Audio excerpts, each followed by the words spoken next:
నమస్తే. ఇన్నాళ్ళు నన్ను సపోర్ట్ చేస్తూ, ఎంకరేజ్ చేస్తూ మీ ప్రేమని నాకు అందిస్తున్న ప్రతి ఒక్కరికి కృతజ్ఞతలు. అలాగే ఈ వీడియో కూడా ఖచ్చితంగా మీకు ఉపయోగపడుతుంది. లైక్, షేర్ అండ్ సబ్స్క్రైబ్ చేసి మీ సపోర్ట్‌ని నాకు అందించండి. అలాగే ఈ వీడియో పట్ల మీకున్న అభిప్రాయాన్ని కామెంట్ సెక్షన్‌లో కామెంట్ చేసి తెలియజేయండి. ఇప్పుడు వీడియోని చూద్దాం. సూర్యోస్మి, నేను మీ విక్రమాదిత్య. ఆరోగ్యమే మహాభాగ్యం, ఆరోగ్యం భాస్కరాధీనం. ఆదివారం మద్యం, మాంసం, మైదనం వద్దు, ఆరోగ్యం, ఐశ్వర్యం వద్దు. మీరు ఆచరించండి, 10 మందిని ఆచరింపచేయండి. ఆచరించండి, ఆరోగ్యవంతులుగా ఉండండి. ఆచరించండి, ఐశ్వర్యవంతులు కండి. ఆచరించండి, ఆనందంగా జీవించండి. సూర్యోస్మి. నమస్తే, వెల్కమ్ టు అవర్ ఛానల్. నేను పద్మిని. ప్రస్తుతంతో పాటు ప్రముఖ ఆధ్యాత్మికవేత్త, సూర్య ఉపాసకులు, sun spiritual society founder Vikramaditya గారు ఉన్నారు. మాట్లాడదాం సార్. నమస్తే సార్. సూర్యోస్మి తల్లి. Sir, deputy CM Pawan Kalyan గారు ఒక దీక్షని తీసుకున్నారు. వరుసగా ఆయన దీక్షల్లోనే ఉన్నారు. వారాహి దీక్షని చేపట్టారు, మనకు తెలిసిందే. దాని తర్వాత ఇప్పుడు ప్రాయశ్చిత్త దీక్ష అని ఒకటి చేస్తున్నారు. ఎందువలన చేస్తున్నారు? ఏమిటి ప్రాయశ్చిత్త దీక్ష? దేని కొరకు ప్రాయశ్చిత్తం కావాలి అని అనుకుంటున్నారు? లోకహితం కోసమా? ఇప్పటిదాకా జరిగినటువంటి తప్పిదాల నుంచి ఆ ప్రకృతి మనల్ని క్షమించాలి అన్న ఉద్దేశంతో ఒక నాయకుడిగా ఉన్నవాడు ఖచ్చితంగా చేయాలి.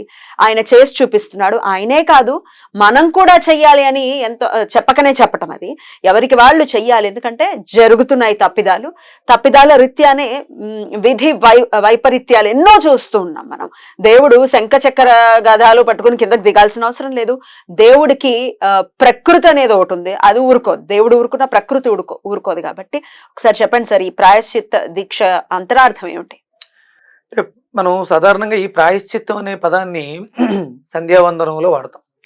అంటే చేయవలసిన సమయానికన్నా కొంచెం ఆలస్యంగా చేస్తే ఒక 4 సార్లు అర్ఘ్యప్రదానం, ప్రాయశ్చిత్త అర్ఘ్యప్రదానం అని ఉంటుంది.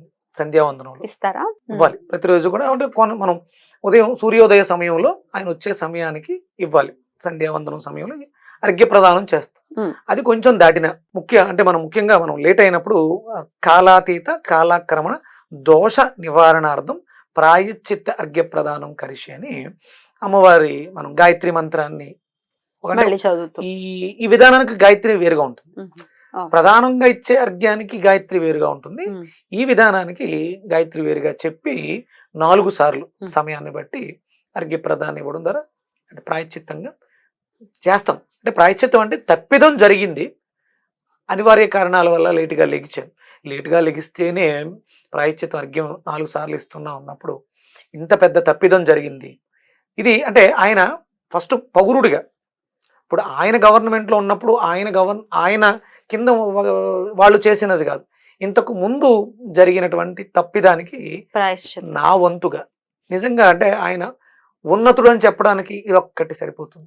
ఏమి నాయకుడండి! సనాతన ధర్మంలో ఉన్నాం మనం. అసలు బొట్టు పెట్టుకోవడానికి సిగ్గు మన పిల్లలకి. అబ్బాయిలకైతే మరీ అది అన్యాయం. గుడికి వెళ్ళాలంటే అదో నామోషి. అలాంటి పెంపకాల్లో ఉన్నటువంటి మనం ఒక నాయకుడు, సనాతన ధర్మంలో ఉన్నానని గర్వంగా చెప్పుకునేది. ఇప్పుడు నాయకుడు అయ్యాడమ్మా. ఆయన సహజంగా ఒక సినిమా హీరో. ఆయన ప్రజలందరి మనసుల్లో కొల్లగొట్టినటువంటి హీరో.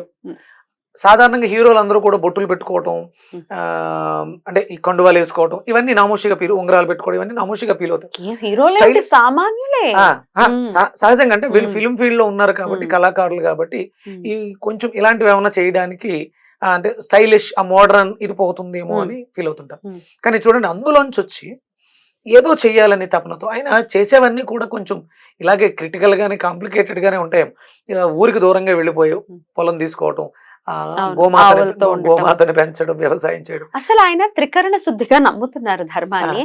దాన్ని చెయ్యటంలో ఎటువంటి అంటే ఇదేదో గోప్యంగా చెయ్యాలి, 10 మంది ఏమైనా వేసుకుంటారో, లేకపోతే దీనికి రాజకీయాలను అంటగడుతూ అమ్మో ఆ ఓటు బ్యాంక్ మనకు పోతుందేమో, ఈ ఓటు బ్యాంక్ మనకు పోతుంది, ఇట్లాంటి దీన్ని ఏమనాలంటే ఒక నీచమైనటువంటి ప్రవృత్తి లేనటువంటి ఏకైక నాయకుడు power star deputy CM Pawan Kalyan గారు అని ఖచ్చితంగా. అంటే ఆయన విజయం సాధించారు. ఎంత విజయం అంటే పూర్తి విజయం.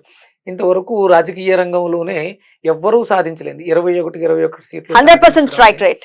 21 అనేది చాలా పవర్ఫుల్ నెంబర్. 3 అనేది గురుడు ఆధిపత్యాన్ని ఇస్తుంది. అంటే అర్ధమండలం దీక్షగా తీసుకుంటే ఆయన అద్భుతమైన అక్కడ విజయం సాధించేశారు. నిజంగా అంటే ఓటమిని చవి చూస్తూ ఆనందిస్తూ ఓటమిలో గెలుపుని ఎత్తుకుంటూ గెలిచినటువంటి వ్యక్తి గర్వంగా మనం రావడంతో వారాహి అమ్మవారి నవరాత్రులు దీక్ష చేయటం, ఇప్పుడు ఇమీడియట్ గా ఇప్పుడు జరిగిన దానికి చాతుర్మాస దీక్షను చేయటం, చాతుర్మాస దీక్షలు ఆల్రెడీ ఉన్నారు, మళ్ళీ ఇప్పుడు ప్రాయశ్చిత్త దీక్షను కూడా చేస్తున్నారు. ఇది వెంకన్న బాబుకు జరిగినటువంటి ఆ అపరాధం ఏమవుతుందో దానికి క్షమార్పణగా ఆయన ప్రాయశ్చిత్త దీక్ష చేస్తున్నారని అనుకోవచ్చా? అంటే వెంకన్న బాబుకి అని ఆయన అనుకుంటున్నారు, ఆయన చెప్తున్నారు. కానీ వెంకన్న బాబుకి ఏం జరగదు, ఎందుకంటే ఆయన భగవంతుడు. ఆయన దాకా ఈ ప్రసాదాలు వీళ్ళు చేసినటువంటి పొరపాటు ప్రసాదాలు వెళ్ళవు. అక్కడ భగవంతుడికి నివేదన చేసేది ఆ పురోహిత దాంట్లోంచే వెళ్తుంది. ఇది ఆయన ప్రసాదంగా నామకరణం చేస్తున్నాం. ఆయన వ్యాప్తుడు కాబట్టి ఆ తిరుపతి అంతా కూడా వ్యాపించి ఉన్న శక్తితో ఆయన దాన్ని కూడా ఆస్వాదిస్తారు. ఇది తిన్నటువంటి మనోభావాలు దెబ్బతిన్నటువంటి కోటాను కోట్ల హిందువుల మనోభావాలలో ఉన్నటువంటి వెంకటేశ్వర తత్వానికి ఆయన క్షమాపణ చెబుతూ అసలు అదే. ఎందుకంటే ఆయననన్నా కూడా ఆయన పట్టించుకోడు. ఆయన భక్తుడు జోలికి వచ్చిన, భక్తుడు భావాల జోలికి వచ్చిన ఊరుకునే పరిస్థితి ఉండదు. ఇన్ని కోట్ల మందికి ఆయన నేను చెప్పాలి, ఆయన ఒక నాయకుడుగా ముందుండి, అంటే ఎప్పుడు కూడా నాయకులు బాగుంటే ప్రజలు బాగుంటారు. ఎందుకంటే ప్రజలు చేసే తప్పిదాలలో 7% పాపం నాయకులకు అంటుకుంటుందంట. వాళ్ళు తప్పు చేస్తున్నారు అంటే దానికి కారకుడు నాయకుడే. నాయకుడు సరైన దారిలో నడిస్తే, మనకు సామెత ఉంటుంది, ఆ ఆవు చేలో మేస్తే దూడ గట్టును మేయదు, చేలోనే మేస్తుంది.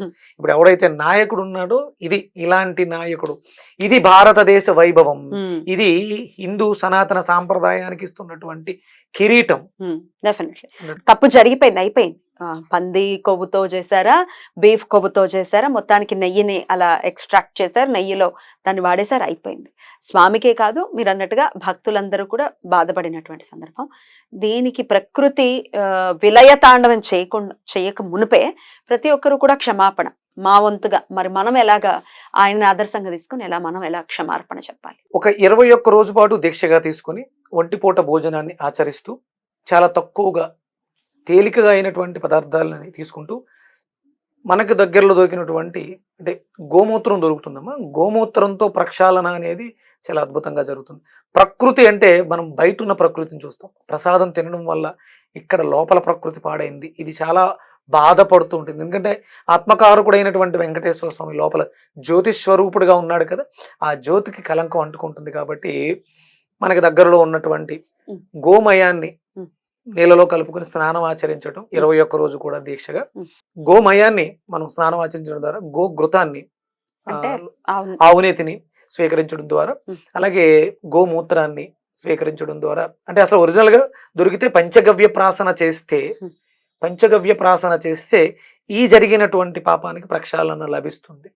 అందరూ కూడా 21 రోజు దీక్షగా, అంటే ఇక్కడ మనకి ప్రధానంగా కావాల్సింది ఏంటంటే, అందరూ ఇప్పుడు తప్పులు జరుగుతున్నాయి, ఈ తప్పులని మనం భరిస్తూ ఉండాల్సి వస్తుంది. ఎందుకు అంటే పూర్వం స్వతంత్రం రావడానికి పూర్వం గో సంపద, స్వచ్ఛమైనటువంటి భారతీయ దేశవాళీ ఆవుల సంపద 130 కోట్లు, అప్పుడు జనాభా 30 కోట్లు. ఇప్పుడు భారతదేశ జనాభా 140 కోట్లు, గో సంపద 17 కోట్లు. ఏంటమ్మా ఇది దౌర్భాగ్యం? పాలు అసలు మామూలుగా కూడా ఆలోచిస్తే పాలు నెయ్యి పక్కన పెట్టండి, గోమాత ఎక్కడ ఉంటే అక్కడ సస్యశ్యామలం. ఎగ్జాక్ట్లీ.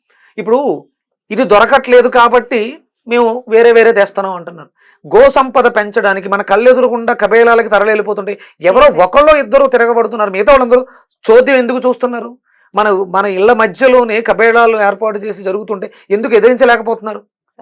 ఎప్పుడు ఎంతసేపు గోవిందుడు అంటే ఆయన గోవుకి తన ప్రాణాన్ని ఇచ్చారు. గోవు అంటే ఆయనకి చాలా ఇష్టం.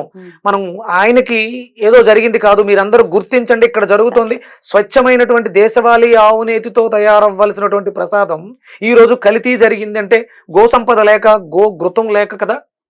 మనం ఇప్పుడు కాపాడాల్సింది, ఇప్పుడు ప్రక్షాళన చేయాల్సింది వెంకటేశ్వర స్వామికి కాదు, గోమాతకి. గోమాతని తీసుకొచ్చి మళ్ళీ మనం పెంచగలిగితే, గోమాతని కాపాడుకోగలిగితే వెంకటేశ్వర స్వామికి ఇప్పుడు జరిగిన దానికి మనం ప్రాయశ్చిత్తం చేసినట్టే. తప్పకుండా సార్. అయితే ఇది పెంచడం అనేది డెఫినెట్ గా ఒక అద్భుతమైనటువంటి ఆలోచన. లేకపోతే మీరు ఇందాక అన్నట్టుగా కబేళాలకి ఏవైతే తరలి వెళ్తున్నాయో కనీసం ఆపే ప్రయత్నమైనా చేయాలి. ఆపండి.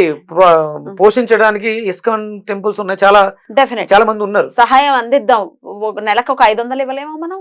ఇవ్వగలం, మనం చేయగలం, చెయ్యాలి అనుకుంటే. ఇక ఇది కూడా మేము చేయలేకపోతున్నాం. ఒక్క 21 రోజులు ఇందాక చెప్పినట్టుగా అక్కడికి వెళ్ళిపోయి, తిరుపతికి వెళ్ళిపోయి, నాకు అది కావాలి, నా పిల్లలకి పెళ్లి అయిపోవాలి, నాకు ఉద్యోగాలు రావాలి, ఇన్ని కోరేసుకుంటున్నాం కదా. ఒకసారి స్వామి గురించి కూడా చేద్దాం, స్వామి గురించి కూడా ఆలోచిద్దాం. ఒక 21 రోజు 21 రోజు ఒంటిపూట దీక్షగా తీసుకుని ఒంటిపూట భోజనం చేసినటువంటి పళ్ళని పలహారాలని స్వీకరిస్తూ ఒంటిపూట భోజనం చేస్తూ నామాన్ని గట్టిగా ఉచ్చరిస్తూ మనసులో తదేకంగా దీక్ష చేస్తే స్వామికి ఆ శక్తి పెరిగి దుర్మార్గుల యొక్క ఆట కట్టి ఇలాంటివి జరగకుండా ఉంటే జరిగిన దానికి ప్రాయశ్చిత్తం చేసుకున్న వాళ్ళు అవుతాం. అద్భుతంగా వివరించారు. కృతజ్ఞతలు సార్. నమస్తే. సూర్యోసం.